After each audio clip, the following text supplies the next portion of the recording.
It's no secret that the British comedy circuit is dominated by males.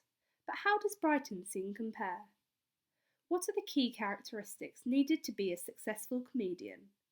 Do they tend to be characteristics already associated with being male? I spoke to Andy Medhurst, senior lecturer at Sussex University, whose research expertise are the genre of comedy. Well, I think stand-up comedy in particular is a difficult thing for anybody to master because it does involve you having power over a small group of people, not in a kind of negative sense, but you have to be confident enough to command the room, to command the space, to feel comfortable in your own skin.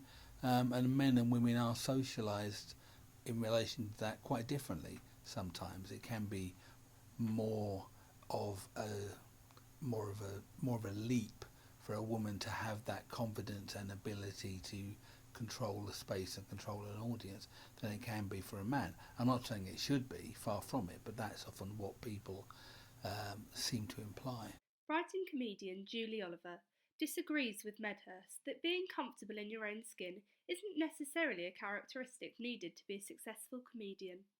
The reason I don't agree with it is because I know so many comedians that aren't comfortable in their own skin kind of thing. I think more with me it was because I'm sort of I'm in my 40s, well, just early 40s, 41 now. So you get to the point where you're sort of, when you're younger, you sort of care a lot more, and it's such a stereotype, so you care less as you get older. But you do get to that point where you're sort of thinking, well, what's the worst that can happen? But I don't like the comfortable on stage. I look more comfortable on stage now, but I'm still terrified beforehand, and I think a lot of comedians would say that as well. Maybe more so with women, I have to say, and.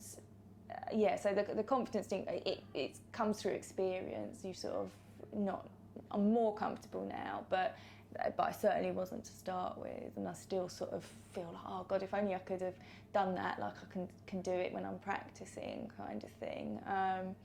Comfortable in your own skin, I mean, I probably am to a certain extent. I probably care a lot less about, I don't know, sometimes I kind of quite now, I don't like people not to like me, but I've got a more of a so what attitude thing, you know. So yeah, I wouldn't say that all successful comedians are comfortable in their own, not that I'm saying I'm successful, but ones that are, I suspect there's a lot that aren't that comfortable in their own skin.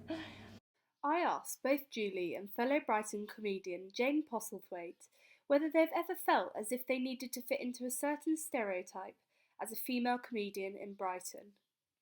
And for some reason I thought I was going to get judged she's tall and blonde, 6 foot blonde, what's she doing on stage?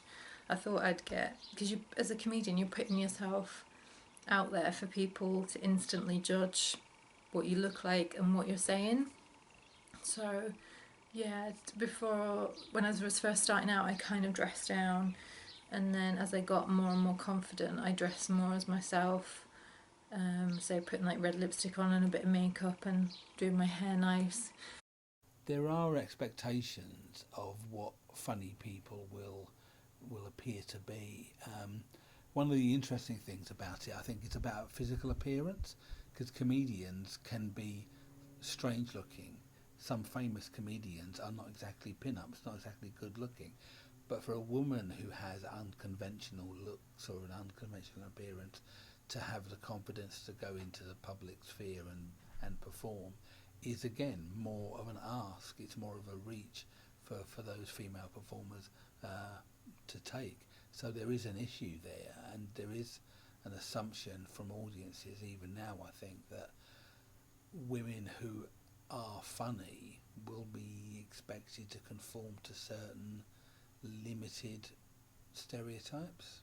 I think the main stereotype is that all women sort of talk about is periods and being men haters or whatever. So I do try and stay away from female topics, because I think mainly for the fact that 50% of the audience are going to be male. So, you know, I don't really want to live up to the stereotype, but also if I was talking about something that is particularly related to being a woman, then I know 50% of the audience aren't going to be able to relate to it. And where I want to do observational stuff,